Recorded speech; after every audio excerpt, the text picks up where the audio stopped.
স্বার্থপর রে, বড়ই স্বার্থপর। বুকের মাঝে জায়গা দিলে যতন কইরা ভাঙ্গে রে অন্তর। মানুষ বড়ই স্বার্থপর রে, বড়ই স্বার্থপর।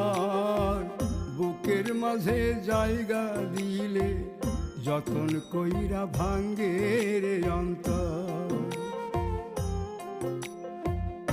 অচিনা এক জংলা পাখি যতন কইরা বুকে রাখছি, বুকের পাজর ভাঙ্গা সে যে সাজায় অন্যের ঘর রে, সাজায়